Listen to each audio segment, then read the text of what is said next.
자, 이어서 트랜잭션의 스케줄에 대한 내용에 대해서 설명을 드리겠습니다. 이후 내용은 이제 조금 이제 좀 내용이 많이 복잡하기 때문에 설명을 좀 꼭 필요한 부분만 간단히 뽑아서 말씀을 드리겠습니다. 트랜잭션의 스케줄이라고 하는 것은 뭐냐면 이 트랜잭션들이 막 여러 트랜잭션들이 막 이렇게 실행이 됐는데 동시 실행되기도 하고 뭐 이어서 실행되기도 하고 여러 트랜잭션들이 실행이 되는데 이 트랜잭션들 안에 연산들이 여러 가지가 들어있죠. 이걸 막 실행한 것을 순서적으로 시간 순서적으로 해보면 뭐 얘가 좀 수행되고 그 다음에 얘가 좀 수행되고 그 다음에 또 다른 트랜잭션이 수행되고 이게 막 섞여서 실행이 됐겠죠. 이 트랜잭션이 실행된 이 연산들의 순서, 이것을 스케줄이다 혹은 히스토리다 이렇게 부릅니다. 트랜잭션들의 연산들이 실행된 순서, 이것을 스케줄이라고 하는데, 이걸 이제 실행해 놓고 보니까 이 트랜잭션의 연산이 실행된 순서를 보니까 이것은 어떤 트랜잭션이 고장이 났을 때 이 고장을 되돌릴 수 있느냐, 회복이 가능하냐 라고 하는 것을 이제 따져볼 수가 있어요. 그래서 회복 가능성이 있는 스케줄이냐, 회복 가능성이 없는 스케줄이냐, 회복 가능성이 있도록 스케줄이 나오도록 실행을 해줘야 되겠죠. 그래서 어떤 스케줄의 회복 가능성에 대해서 이제 설명을 하고 있고요. 이 트랜잭션이라고 하는 것은 이제 막 섞여서 실행을 하다 보니까 첫 번째 트랜잭션이 실행한 것,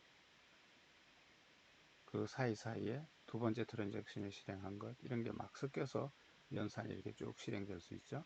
이 시간적으로 트랜잭션들의 연산이 실행된 스케줄, 이것을 순서, 이것을 트랜잭션의 스케줄이다 이렇게 얘기하고, 이 스케줄을 봤더니만 어떤 회복이 될 수 있는, 고장 시에 회복이 될 수 있는 스케줄이냐 아니냐, 뭐 이것을 이제 뭐 충돌이 생겼냐 안 생겼냐, 문제가 있는 스케줄이냐 아니냐, 뭐 이런 걸 따져보는 것을 이제 트랜잭션에 충돌이 있느냐 없느냐, 뭐 이런 얘기를 한다는 거죠.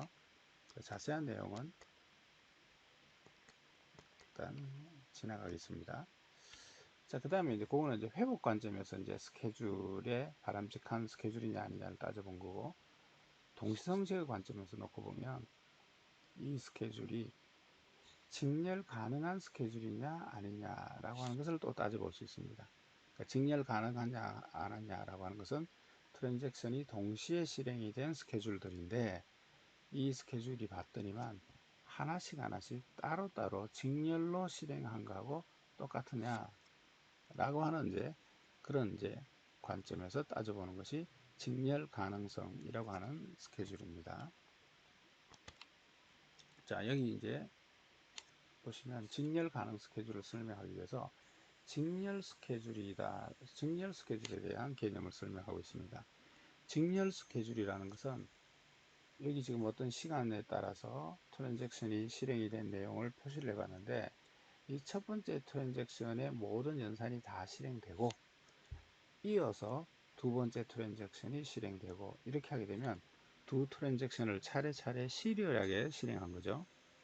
이것도 시리얼하게 실행한 거긴 하지만 두 번째 트랜잭션을 먼저 실행하고 그것이 다 끝나고 난 다음에 이어서 첫 번째 트랜잭션을 실행하면 이것도 트랜잭션의 실행 순서만 바뀌었지 둘을 시리얼하게 실행한 거죠.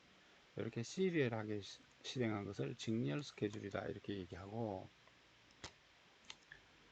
이렇게 이제 두 개가 막 섞여서 실행이 되는 겁니다. 얘가 일부 실행되고 이어서 그 다음에 얘가 실행되고 그 다음에 이어서 얘가 일부 실행되고, 이렇게 두 개가 막 이렇게 섞여서 실행이 됐어요. 그러면 이건 직렬 스케줄이 아니죠.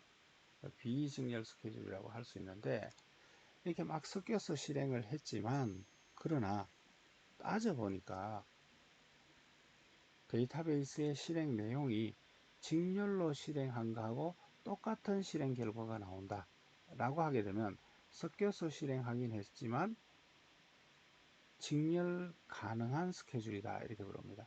그래서 어떤 트랜잭션에 실행한 내용이 섞여서 실행되긴 했지만 따로따로 직렬로 실행한 거하고 효과가 똑같다. 지금 여기 있는 것은 요 앞에 있는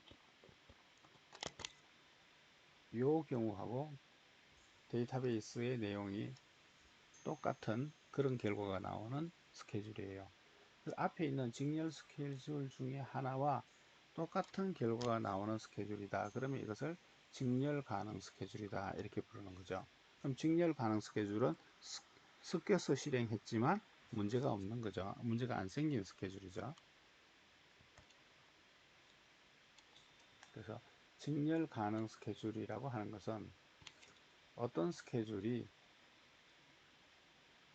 서로 섞여서 실행했지만 직렬 스케줄과 똑같은 결과가 나온다. 그럼 이걸 직렬 가능 스케줄이다. 이렇게 부른다는 거죠. 이게 직렬 가능하냐 안 하냐라고 하는 것을 따져보는 뭐 복잡한 얘기가 아닌데 이건 설명을 생략하겠습니다. 자, 그런데 트랜잭션이 막 섞여서 실행하다 보면 재수 좋으면 직렬 가능하게 실행할 수도 있지만 운이 나쁘면 문제가 생길 수 있도록 실행이 될 수도 있죠. 자, 그러면 이 트랜잭션이 어떤 상황이든지 어떤 트랜잭션들이 섞여서 되든지 항상 직렬 가능한 스케줄이 나오도록 제어를 해주면 되겠죠.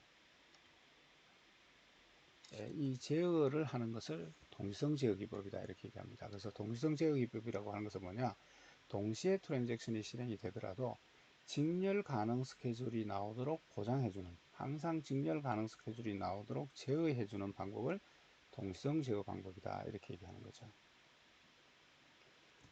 이런 직렬 가능성을 보장해주는 동시성 제어 기법이 몇 가지가 있어요.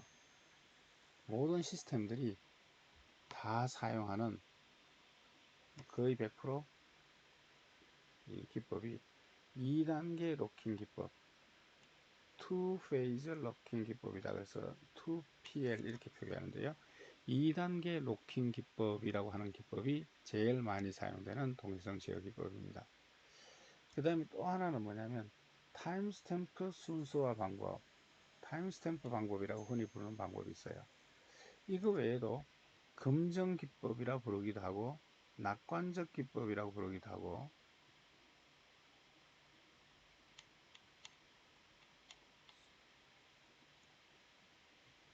이 방법이 있어요. 이런 몇 가지 방법이 있지만 거의 100% 시스템들이 이 2단계 로킹 기법이라고 하는 것을 사용합니다.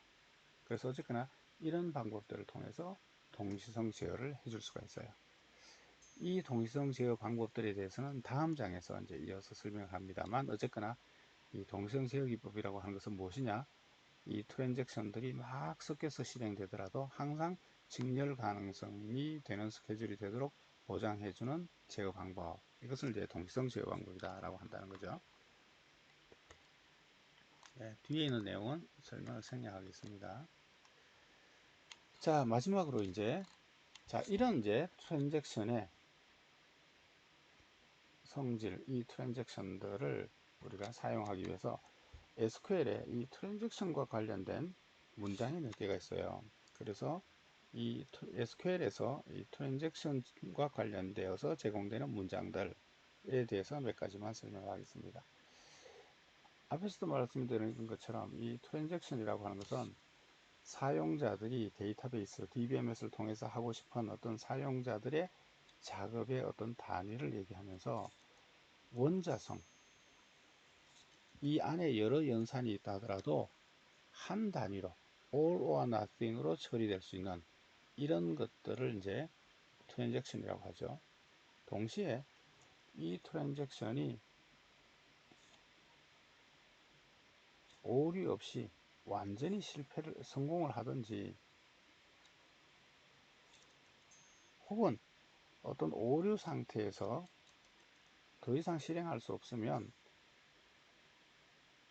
하나도 실행하지 않도록 되돌려 놓는 이런 어떤 회복 동작을 통해서 일관성 있는 상태로 데이터베이스가 실행이 되게 해야 되겠죠. 이런 작업의 단위를 트랜잭션이라고 합니다. 그래서 SQL에 여기서부터 여기까지가 트랜잭션이에요 라고 하는 것을 표시해 주는 문장이 있는데, 어디가 시작이냐라고 하는 것을 알려주는 begin transaction 문장은 사용 안 합니다.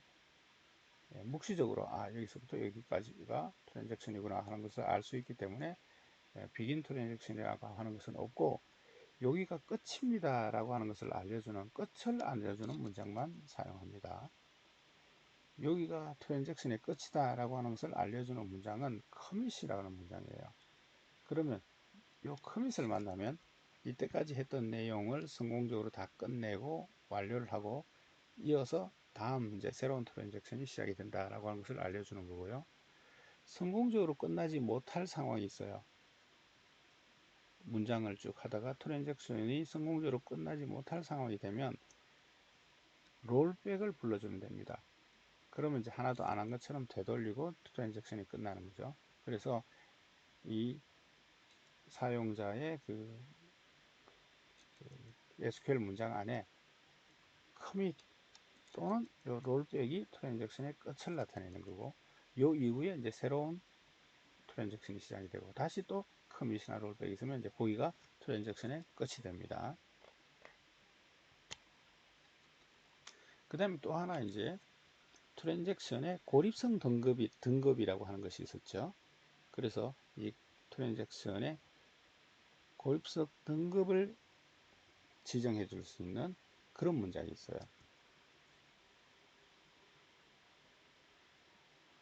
여기 지금 뭐 SQL에 못합니다만, 어쨌거나 요거는 그냥 DBMS에 데이터베이스 문장이 왔다라고 하는 것을 표시해 주는 건데, 뭐 요거는 이제 잊어버리시고요. 트랜잭션에 대한 어떤 옵션을 줄 때 set transaction 이렇게 얘기하면서 이 트랜잭션에 대한 아이솔레이션 레벨을 지정해 줄 수 있습니다. 여기는 이제 아이솔레이션 레벨 등급의 이름이 serializa블이다, read committed다, read uncommitted다, 뭐 이런 식으로 등급을 지정해 줄 수 있는데, 이게 트랜잭션의 등급을 지정해 주는 이런 문장이 있습니다.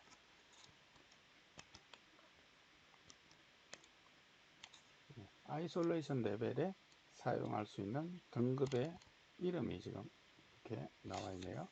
아까 말씀드렸던 것처럼 등급을 1등급, 2등급, 3등급 이런 식으로 이제 잘 표시하지 않고,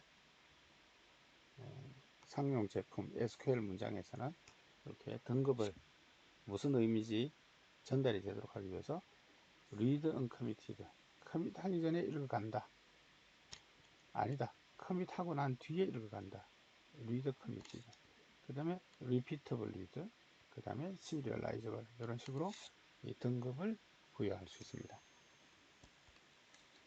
자, 여기까지 해서 DBMS에서 사용자들의 연산들의 묶음, 논리적인 작업의 단위, 트랜잭션들에 대한 개념과 중요한 성질과 이 성질을 보장하기 위한 동시성 제어가 왜 필요하냐, 회복이 왜 필요하냐 라고 하는 것에 대해서 설명드렸고, 이제 이어서 20장, 21장에서 동시성 제어 기법, 그 다음에 회복 기법에 대해서 이제 설명을 드리도록 하겠습니다. 19장의 내용을 마치겠습니다.